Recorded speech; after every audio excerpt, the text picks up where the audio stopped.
Okay, well, welcome everyone. I'm Andy Norman. This is Examined Lives, a forum for exploring fascinating questions that relate to the human condition and how best to cope with the human condition. This is our now 22nd straight monthly meeting of Examined Lives, so we're very close to 2 years in continuous operation.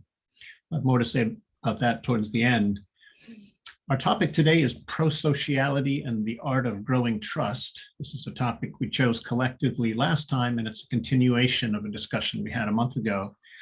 As I read the consensus at the end of our meeting last time, is that people would like to continue drilling down into the subject of trust, explore more fully its relationship to prosociality, but also to see if we can do more to bring out the how, what kinds of practical things can we say about how to build both trust and, I imagine, prosociality.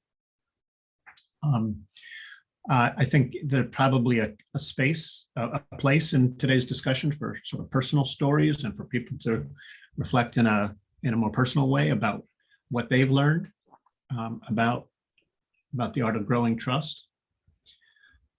So the question I'm going to pose to the lot of us to at least get us started is, what has life taught you about the art of growing trust? I'm going to share a few things just to kind of get the ball rolling, and then I want to throw open the floor. I've come to believe that trust is both an instrumental and an intrinsic good. That it's good because it's beneficial because when people trust you, they're more likely to help and less likely to hinder your goals.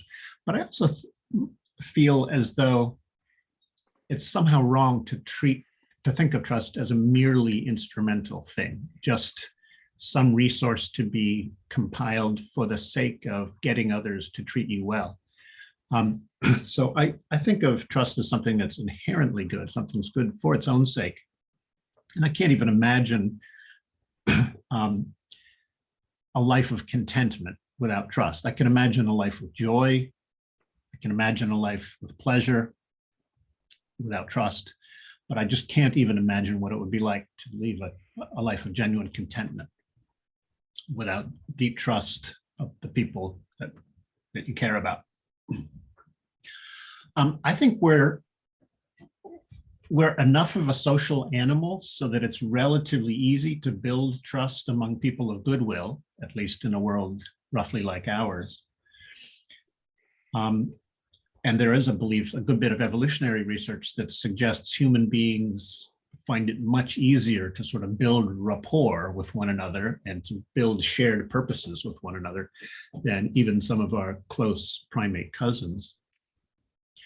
I guess personally, I feel that it's very hard to rebuild violated trust. So once a relationship has suffered a serious breach of trust, it can be very hard to rebuild it. And so my rule of thumb for building a trust-filled life is to try to be trustworthy and never violate someone's trust, because quite possibly losing the benefits of a very long productive relationship if you do. I guess my simple formula for growing trust, and this puts it way too simply, but if you want to build trust, be trustworthy. I think it also helps to be a little bit vulnerable. Put yourself out there a little bit. Show, and in that way, extend trust to others by basically saying, I trust you not to violate the vulnerability I'm showing you. So those are a few thoughts off the top of my head about the art of building trust. What has life taught you that others in the group might find useful? Feel free to chime in here. You can also raise your electronic hand if you like. Looks like Hank's got something for us. Thanks, Hank. Yeah, let's see. See, my background is we're Jewish, but my folks were survivors of the Holocaust. And so I was born in Germany, came here as a 4 or 5-year-old. So just with that background, I think nobody would be surprised that I grew up in an environment of it wasn't spoken, but there's no trust. There isn't very high level of trust or trust building, even though my folks weren't like nuts or with that. But I'm saying, as I examine myself and listen to today, it's easier to me to find out like what are the elements that interfere with trust, Yes. rather than, like you just said, Andy, trust, what's involved in trust building. So I also say it to just let people know that I come from a kind of a traumatic bias about trust. So I'll probably say things that will reflect that, where like Andy, you reflected something not polar to how I operate, but I'm aware that about myself as a human being at age 75, I've had to come to terms with who I am and where my growing edges are. Yeah, I mean, in some ways, I've been extremely fortunate. I've had to overcome very little trauma in my life, and I have enormous respect for people who've managed to overcome trauma and still extend trust to people. I think that's a genuinely admirable thing. Bob.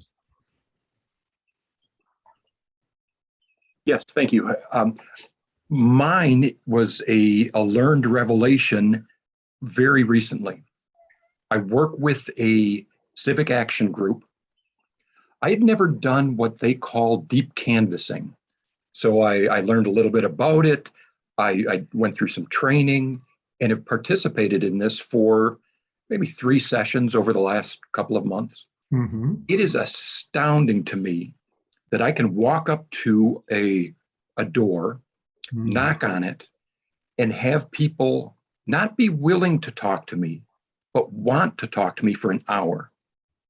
And the things that we do with the deep canvassing, I think are right in line with the trust discussion. We listen. We are not pushing an agenda. We're trying to learn about this community. We listen and we ask questions. Beautiful. We don't judge them. Even if they say something really at odds with our values, we don't give up our values, but we listen, we ask more questions to learn about what happened to them, how they came upon this judgment. Yeah. And we may share that we disagree toward the end of the conversation, but we do not judge them. And Andy, just like you said, we look for opportunities to share a vulnerable moment. If they tell a story, if it really reminds us of something in our own lives that would reveal vulnerability, we share that. And people, I have to excuse myself to leave because they are so thrilled to be able to tell their story, and they thank me when I leave. And I'll conclude by reminding you, I knocked on their door out of the blue, and yet they give me that trust to share just tremendous amounts of time. I love that story, Bob. Thank you so much. I think it's wonderful that people like yourself have the courage to go out there and begin building trust with complete strangers.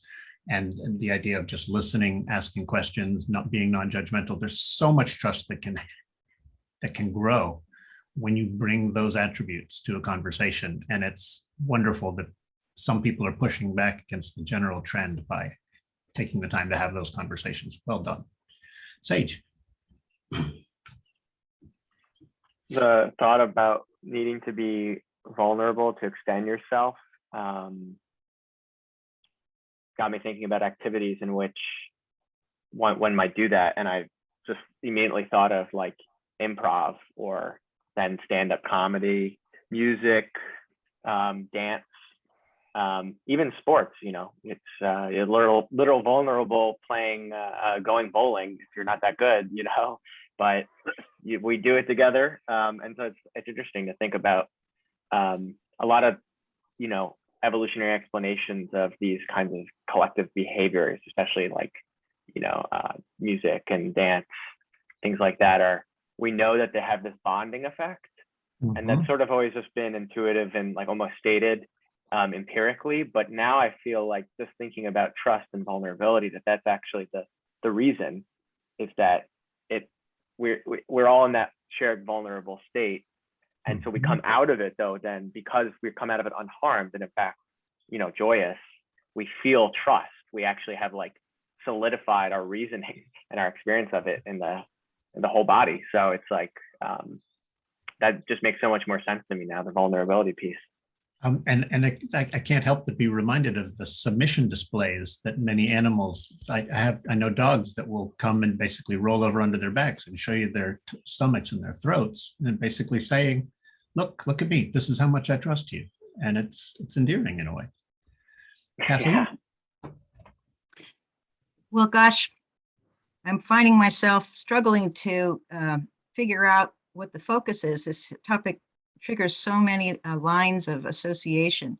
And I do appreciate the personal focus on these individual experiences of understanding trust and developing trust in our own lives. I was a therapist for a long time, and so I've spent a lot of time talking to people about that and considering this issue. Part of me is a lot more interested in group trust and larger social issues around trust, but I want to bring attention to interpersonal neurobiology, which is a wonderful, fairly new consilience of science that brings together brain development, early childhood development, and attachment theory. I was very lucky to actually have worked as an undergraduate at Berkeley with one of the key researchers in attachment theory, Mary Main, and actually worked on the original research materials and did original research when I was in my early 20s on the way mothers and babies look at one another and the extent to which they make eye contact and the extent to which the baby is developing trust in the mother that can be recorded physically in terms of the physical changes, but also it shapes the personality. And so attachment theory outlines basic patterns and personalities that emerge when you have problems with that early bonding, either secure, anxious, detached, disorganized. And just one part of the big picture of personality development and who we are. But there really is a link between the kinds of things that have already been brought up and a mother's ability to attend or a parent's ability to attend to an infant and to create that secure attachment in infancy. And that just gets mapped onto everything in a person's life. Nice. So, Andy, I'm really glad you had a good childhood, but you wouldn't have as many good experiences now if you didn't have that good experience as an infant to kind of set a template for you to build, to understand trust.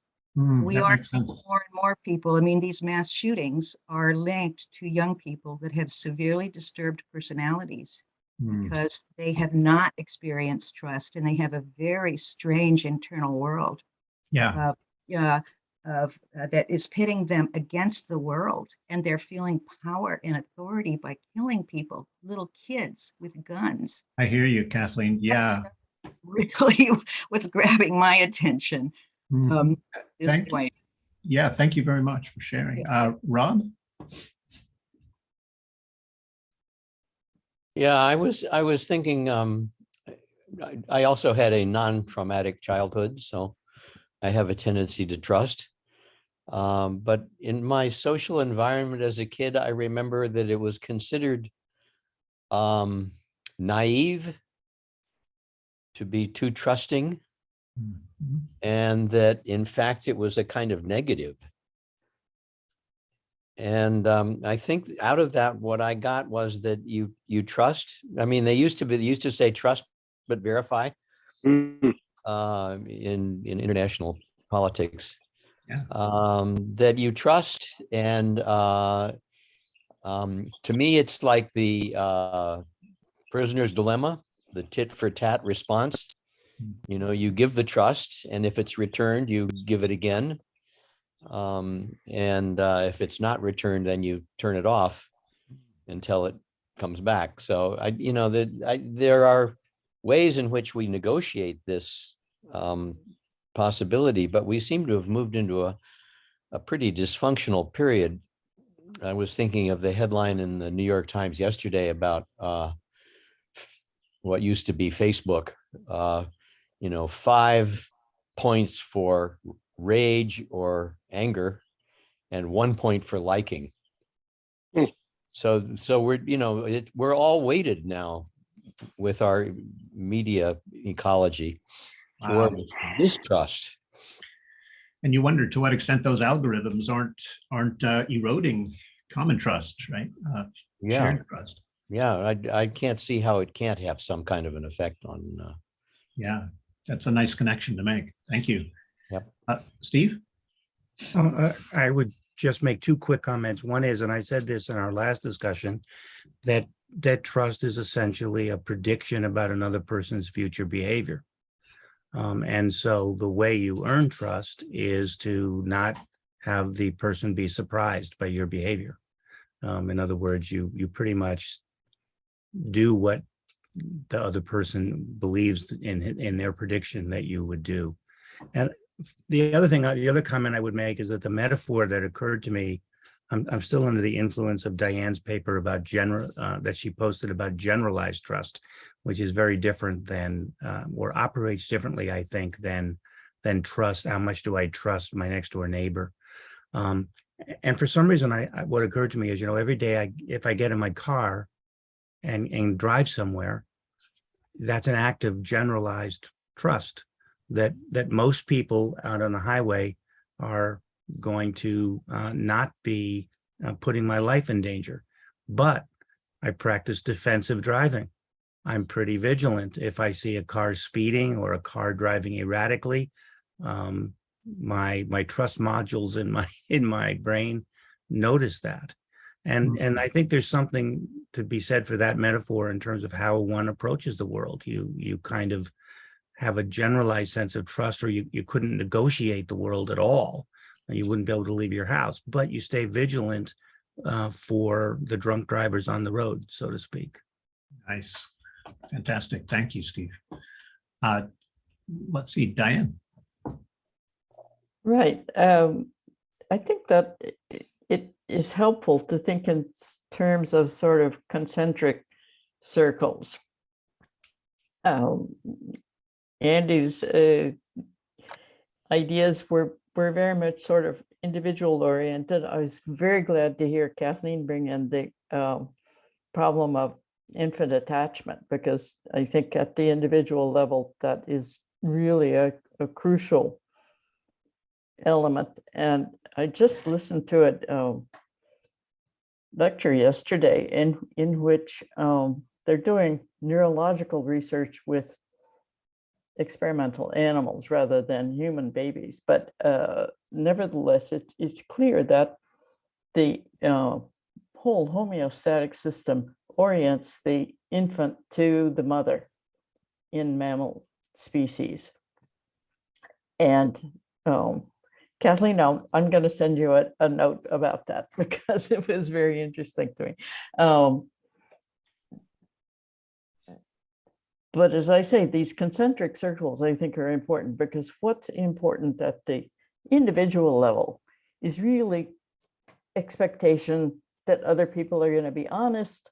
And the way to make that happen is for you to be honest, because the not surprising the other comes from being honest, right? I mean, honesty is the basis of trust between people. But then there are peculiar situations. There's also the group culture.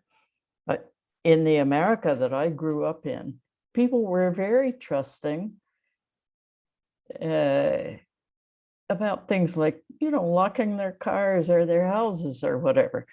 But yes, trust but verify was the issue when you were dealing with particular people or with money or those kinds of things. When I came to Turkey, I learned that people have a saying here: if it's my father, I wouldn't trust him, which can be used in all kinds of situations. So it's a very non-trusting culture, but it's one that's marked by a lot of hierarchy, let's say, in relationships. Mm. The Probably need more. 1950s America that I grew up in didn't feel very hierarchical. It's gotten lots more hierarchical in the sense of economic inequality, at least, and we can see the group problems with that. Yeah. Cultures that are very tight, which may be that way because they're actually endangered because of their ecology, Yeah. tend to be very non-trusting of the outsider, et cetera, et cetera. I mean, trust is not a single thing. That's all. That's my main point. Well, I think people crave hierarchical authority and structure when they feel as though they can't trust people. And so I read a lot of the tactics of the modern American Republican Party is trying to sow distrust among people so that right now we'll reach out for an authoritative leader. I mean, one of the beautiful things about generalized trust is you don't need a lot of hierarchy to structure our lives if you have a lot of generalized trust. One more point, which is that it's a very interesting problem how, as a leader, you can inspire trust. Mm-hmm. Great. Alan, you want to build on that? Yeah, I just wanted to raise something that has really perplexed me for a long time, and I've looked at the literature on it, and I don't really find an answer. Mm-hmm. Public trust in institutions has been declining since the mid-60s. Mm-hmm. Everywhere in the Western world. Some places a lot more than others, and there's a lot of issues that are particular to particular places at particular periods of time. Sure, okay, no doubt about that.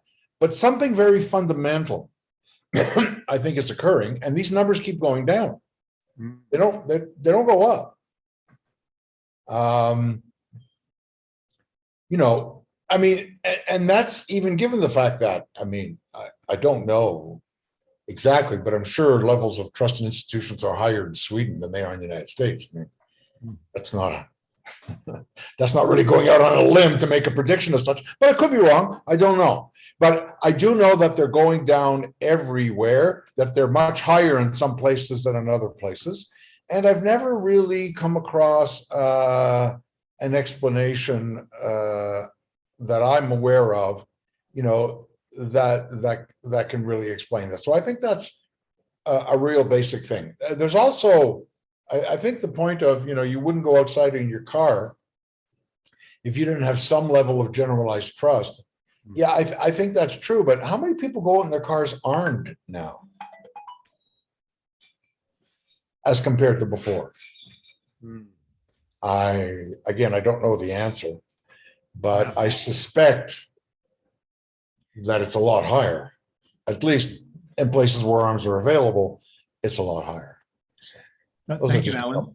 I agree with Alan that I'm also very alarmed by what appear to be consistently declining levels of trust in many countries around the world. I wonder if it's in all countries. I'm thinking of, for example, what happened to bring the war in Colombia to an end with an amnesty that I think helped to, I don't know I haven't seen the numbers on what happened to trust levels when that war ended and the amnesty was extended, but I'd be willing to bet that there are pockets where you get at least temporary or increases.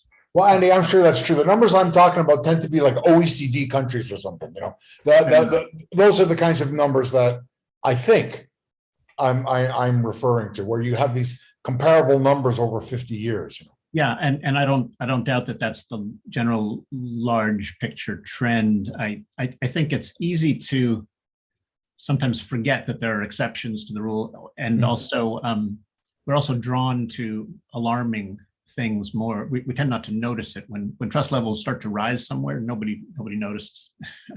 Anyway, Vedant. Yeah, so I have a question about let's in the social context and the trust.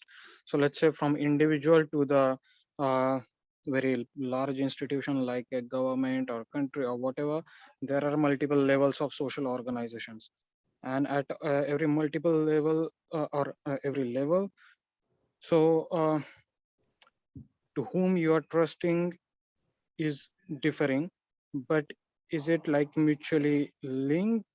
Let's say if there is something due to the some social change in the social structure, one level of the social organization is, let's say, dissolving, for example, let's say family or something, and then what happens at that level for does it affect how you how the you are trusting or at another social level?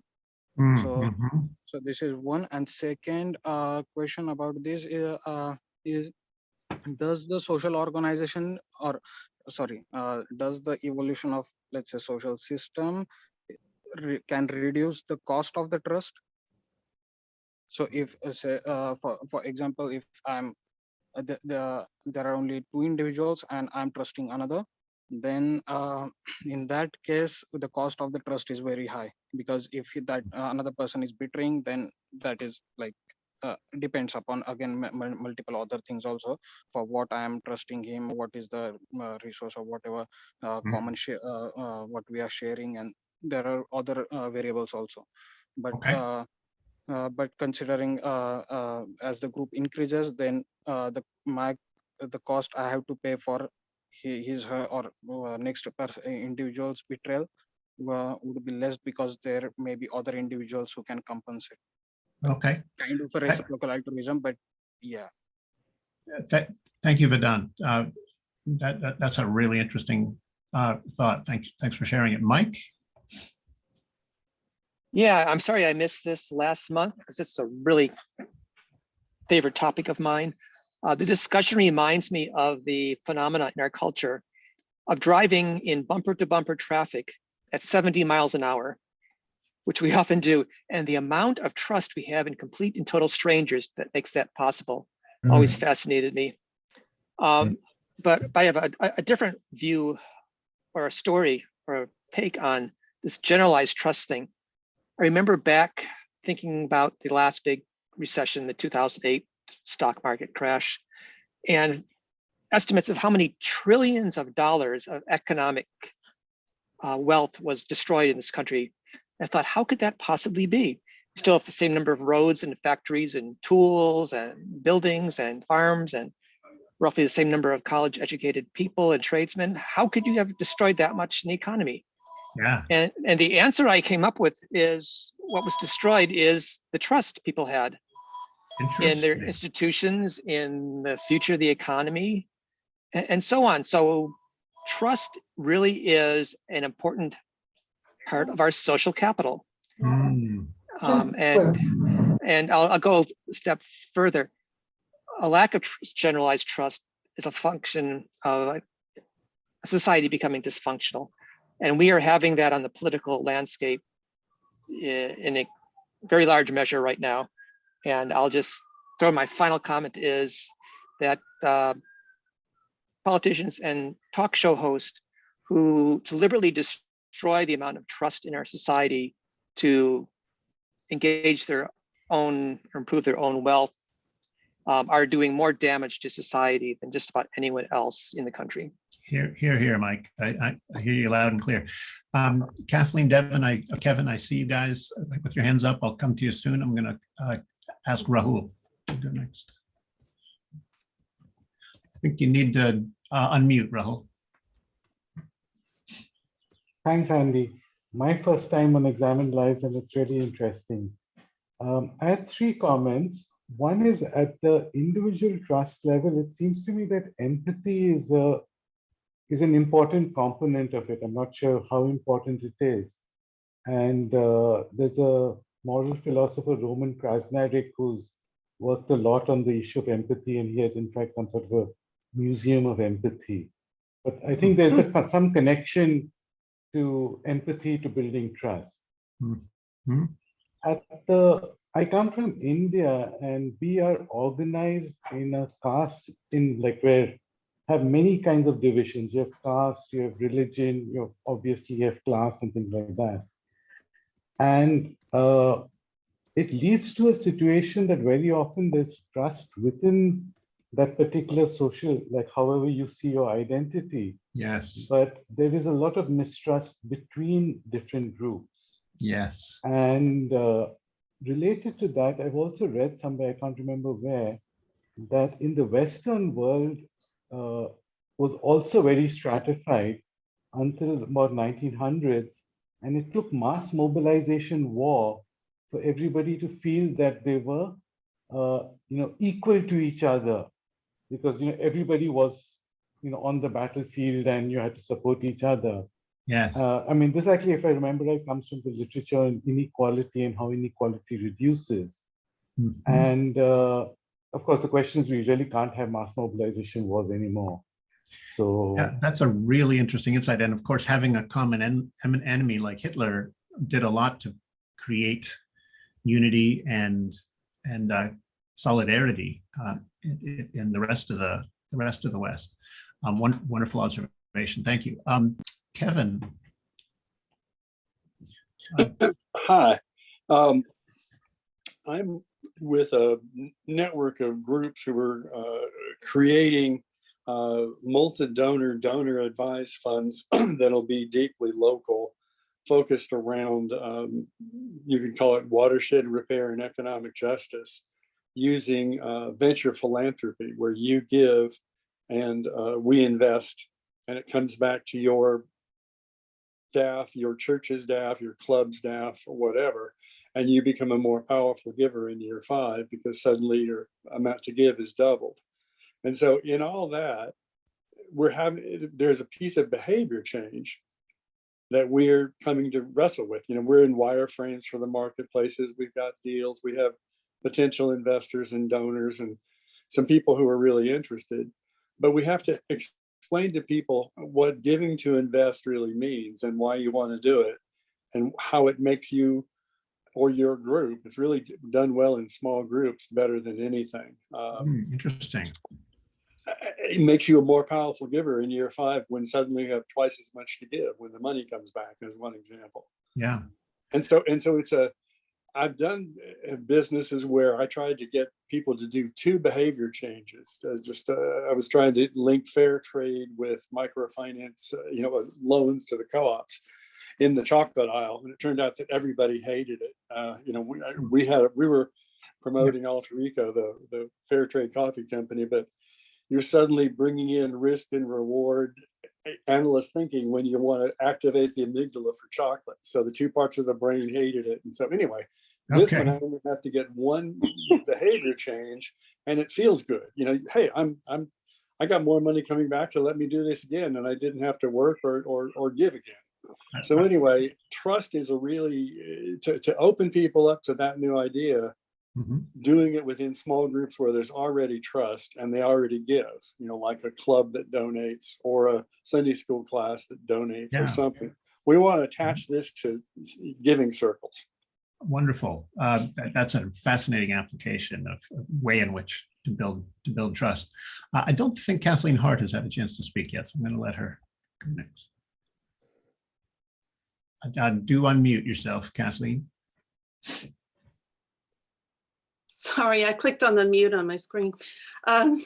This is just an amazing topic. I was wondering what people might have to say about selfish gene theory in relation to the behaviors that led to the economic crisis. It's something I'm mulling over a lot, partly because I'm writing about plays that talk about it. I don't know if you know the play Enron, which features the main character who his favorite book is The Selfish Gene, which actually I believe someone at Enron, maybe Skillen, was often quoting from The Selfish Gene. And so the big question for me is, might this have contributed, if you truly believe and you think the science backs it up, that there's no such thing as unselfishness and so on and so forth. Or is it that selfish gene theory got its traction because we were already in a society that viewed things that way? And of course, they're not mutually exclusive notions, but that's just what was going through my mind when you were talking about trust. Yeah, I mean, I think Kathleen's onto something here. When you suspect selfishness from others, you tend not to get a lot of trust back. So if you go in suspicious, you're going to have a harder time building trust. And I think many people interpreted Dawkins's book Selfish Gene as evidence that we were fundamentally, deep down, ultimately selfish. My interpretation is that you can consistently say that genes are almost by definition selfish, but they can build remarkably unselfish critters. I think that's Steve. Yeah, but Dawkins himself recanted some of the things he said. He went too far. He let his metaphors overtake his thinking sometimes when he wrote certain things, and he admits it. And in a later edition, he adds a chapter called "Nice Guys Finish First" or something like that. So and Skilling, I think, arguably badly misunderstood. I mean, I think Dawkins's view was quite a bit more nuanced even from the beginning. But yeah, but when people out there who don't know the science just boil it down to that, right, it seems to be self-fulfilling. Yes, thank you, Kathleen. Kathleen Walsh, you've been waiting for a bit. Thanks for your patience. Oh, I'm happy to wait. I fully support giving people who haven't spoken a chance to speak before people who tend to talk a lot speak. So I really like the way you're handling that, Andy. And Kathleen, or Kathy, I was just thinking about Kenny Lay the other day. Those scenarios and who those people were still float through my mind, since I'm old enough to remember hearing the phone conversations of the young guys talking about how they were jacking up the price of oil to, blank the old ladies. Leathers. And that's really chilling to me that there's so many people like that that are running things. I come to this forum, from the pro-social world side, and I really do have strong faith in the newer science that is uplifting the role of groups, human groups, in moving culture forward, as opposed to selfish genes or individuals. And one of the theorists that contributed to the pro-social world group view, Elinor Ostrom, who won the Nobel Prize for her work in economics, was really motivated by her desire to see deep democracy succeed. And she focused on what makes cooperative successful institutions for that reason. She was really focused on larger governmental bodies. And we do see, just in terms of the world right now, Sweden wants to join the UN because there's a focus on nested hierarchies, cooperative groups, as a way of creating safety. That's a nice example. It's an older military model, but the long-term perspective is that we have to shift to global cooperation around stabilizing the environment and our access to resources, and generally human life staying viable. And of course, evolutionary biologists from David Sloan Wilson and men, I think the consensus now is that when nations come together and create alliances for self-defense, that's not so dissimilar from the way in which microorganisms, single-celled creatures, came together to form multi-celled creatures, that they had to overcome very similar tensions and obstacles to evolve multicellular creatures. And we're going to need to undergo very similar processes to evolve multinational pro-social arrangements. Rob. Try to remember what I was thinking about. This is really interesting. I'm wondering, I have basically a question, which is, in terms of evolution over the next 100,000 years, say, which just happens to be my project, how will we evolve towards a truly pro-social world? And I think of that because it seems to me that over the course of human history that we've had a kind of dynamic tension between a non-hierarchical, interconnected kind of network, which was in a book I worked on, called the fishnet structure, where temporary hierarchies would emerge if you lifted a lattice, but they were temporary, versus a kind of hierarchical structure, which we would compare to the Egyptian pyramids, which of course were tombs. They're static and rigid. And it seemed as though the model for a non-hierarchical organization for human beings has appeared several times in the early Christian church, which was definitely a lower level, interconnected by letters, which then became the Catholic Church, which is a highly structured hierarchical organization. So that it seems like that need to get hierarchical keeps coming in, and then there's a kind of reaction against it to level things out again. And I'm heartened by the number of different groups that are working towards trying to do something more pro-social that will hopefully resolve some of the issues we're dealing with now, because it's looking pretty bleak, and I'm looking for hope. So yeah, well, here's a small way of bumping up that ray of hope. Turns out there's a coalition of groups, basically civic groups, that are working to create dialogue between people on the left and on the right in America. Over 450 of these groups have sprung up in recent years, and they have allied themselves under the title of the Listen First Coalition. And this takes me back to what Bob Moline said earlier on. Just being a good listener and asking clarifying questions is a remarkably powerful way to bridge ideological differences, to lower tensions, to get people to feel trust once again. And if you ever find that you'd like a relationship you have to become deeper and more meaningful, try listening, try talking less and asking more. I think Bob's really onto something important there, and that's certainly true in my experience. Rahul? Hi, I just wanted to add a couple of things from the conversation. First is that I actually did work at Enron. I was based in India, not one of the people trading in California, through the bankruptcy. And I can say that within Enron, at least within certain groups, there's a strong sense of bonding. It wasn't that everybody within the organization was, on a free-for-all kind of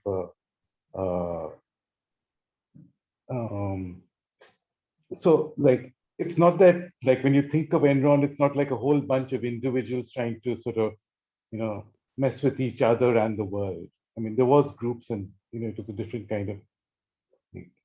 But I also wanted to bring up, in the context of sort of the overall picture, when you're talking about, for instance, NATO, there's this thing in sociology called the iron law of oligarchy, which basically says that whatever kind of organization you have, it eventually ends up with 4 or 5, people or entities at the top, because, it's just too hard to otherwise coordinate or, be efficient. And I see that as possibly something that might happen globally, where we end up in 4 or 5 different blocks, in a sense. Like you can see it today, it's already, you've got the West, and you've got like Russia, China, and maybe others forming. But if you have to be pro-social, we have to make sure that all the blocks itself act as a, sort of a cohesive unit. And I think that's where I see the big challenge. Yeah. And, and to that point, I think the bottom-up democratic capitalist structure of America has proven remarkably resilient and innovative. But there are also times in history when the more top-down command and control structure of, say, that China right now, it's been argued recently that China is enjoying some massive economic benefits precisely because they're able to coordinate in ways that a massively more networked-based U.S. economy, for example, can't. Does that sound like a related phenomenon, Rahul? Your hand's back up. Yeah, no. In fact, on China, there's just 2 data points that I came across recently. Apparently, China is one of the most decentralized countries in the world, which came as a huge shock to me. Oh. And there's also a recent bit that came out in the last week about democracy and the Chinese, sort of the internal people's perceptions of democracy. And China was again near the top in their perception of whether China was democratic. And the US was actually pretty low down in the whole list. India, surprisingly to me, was very high up also. But this was the local population's perception of whether their nation was democratic or not. Gotcha. Okay. Thank you, Rahul. Yeah, I guess I'm operating on the basis of some simple stereotypes in that last remark. So listen, we're down to last 10 minutes or so. There are a couple things we need to talk about. I've been talking to Sage and David Sloan Wilson. I'm going to be stepping down from the facilitator role of Examined Lives for a while. And I believe David and Sage would like your input on how we can continue on as a community. It's been a real privilege, I have to say. I really appreciate the faith you guys placed in me and allowing me to organize and facilitate this. I need to take a little break, but I believe Sage would like, and on behalf of David, would like your collective input on the best way to move forward as a group.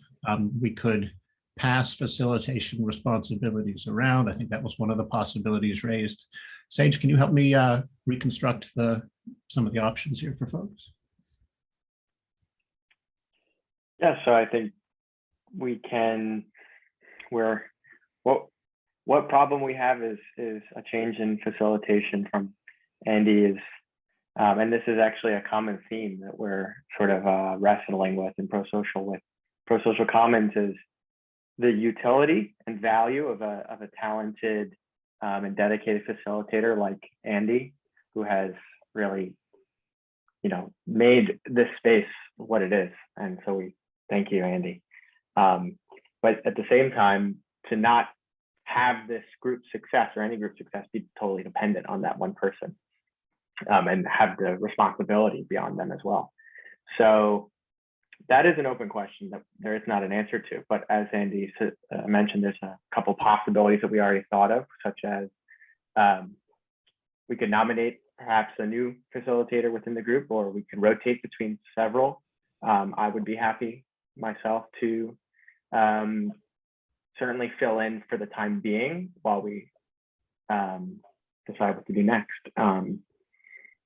So right now, I mean, it's a few minutes if someone has any immediate ideas, but what I'd like to do is organize more of an inclusive way of gathering feedback. So it can be an online way, and then maybe we'll schedule basically a meeting for any of those who want to be really involved. But everyone's feedback is welcome now and then. So with that, I'll just open the floor.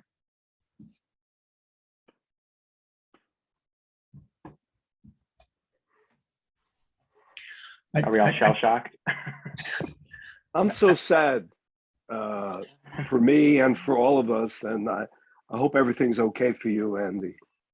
Everything is fine, thank you, Hank. Good. You needn't be concerned there. I've got a lot on my plate, and yeah, it'll help me to be able to focus on one or two really fascinating opportunities for me. It's certainly not from lack of really loving the time I've spent with you guys, and I do hope to come to more meetings than I miss. but the preparation time and so on is becoming difficult to justify given the other opportunities on my plate.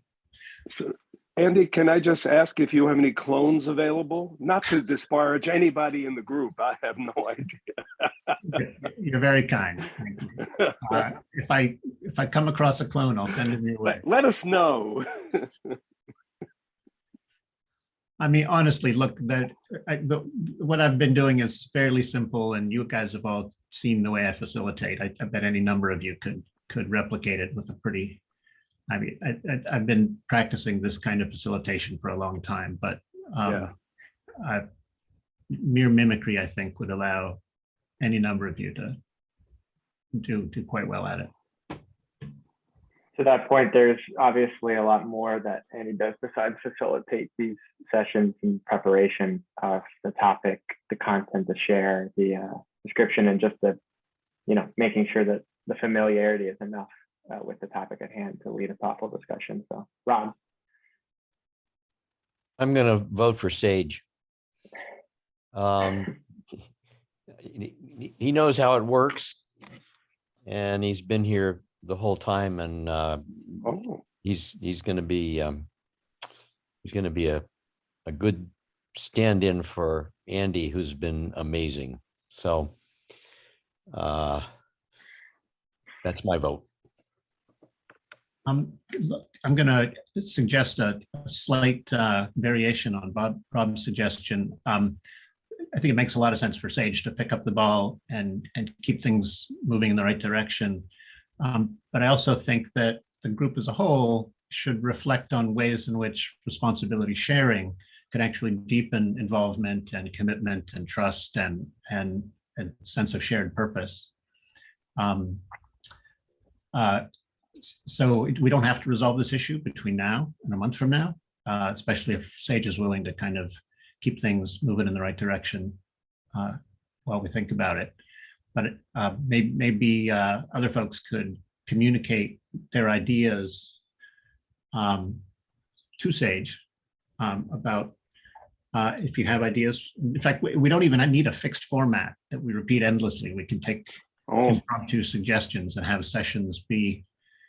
We could try different things, different formats and different sessions. That's another possibility. I guess my question just to Sage is, are you interested? We didn't even ask him. Well, I love Examine Live, and I love these sessions, and so and I think Kathleen's suggestion that I take a time-based commitment makes sense to me, because I think this is an opportunity for us to imagine what Examine Lives is and what else it could be. And so I think it's a great idea. So I'll be happy to facilitate, let's say, the next few sessions, or until we have a different idea. But we'll revisit this for sure in the kind of an ongoing basis. I think I'll probably just send one, my email, and two, just maybe we could do like even an open discussion on high-low or whatever. But we'll figure it out together. It's just, I think most importantly, as Andy said, is to reflect more deeply on why this space is important to us, this group, and what we really care about, and remain flexible. But for now, I'll take the wheel as we move forward.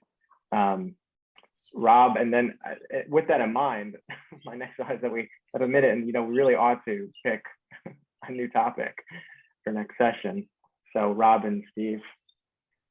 Well, I was just going to suggest a session on sessions. Okay. Good. I was just going to suggest that I hope as we go forward, we keep our focus on using the lens of evolution to discuss whatever topics that we choose to discuss. That was, I think, the original description and impetus for the group, and it's why I joined and what I value most. So I just hope we don't lose the lens that we've chosen to examine lives with. Thank you, Steve. And Kathleen, that's a great suggestion. Let's not rush. Let's let's actually do just that and take the next session to think about this very question. So for the next topic, is that okay, Andy? I think that's.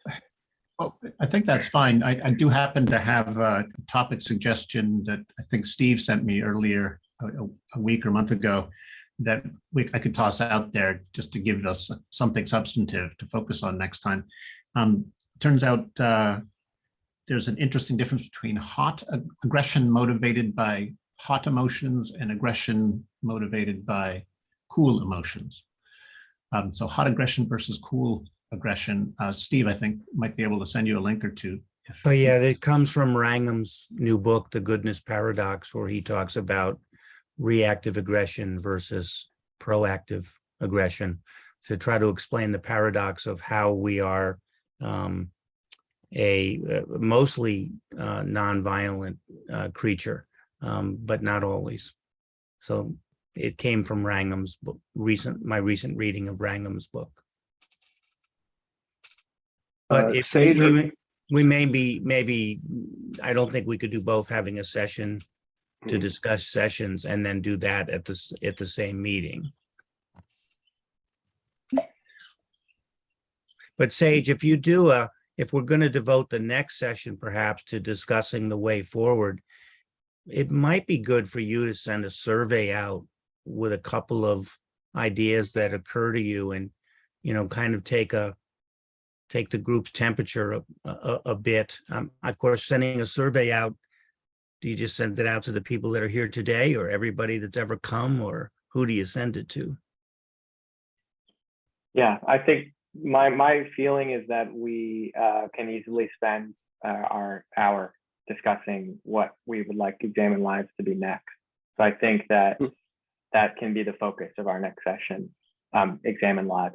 And I will send out some kind of survey or just simply a question or two to respond to in some way of doing so, and some prompts and things to think about for that session, and we'll see where we get to then. So I have a question, Sage, to Andy. So is this the last meeting you're here, or are you going to join us as a facilitator, whatever, the past facilitator for a meeting or two, or is it already? I'm going to make it when I can and participate as a participant. So this isn't goodbye, but I'm going to bequeath the facilitation responsibilities to Sage here, I guess.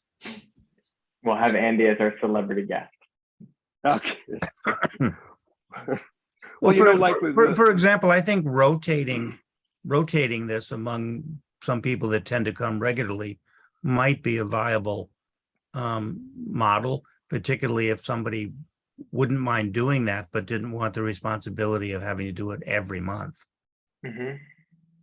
Sure. I think we can even have a situation in which I sort of am there as backfill in no matter what. And if others want to step up for a given session, if the topic is really close and near and dear to them, then that's an opportunity that can happen, and that can also split the work up from me as well.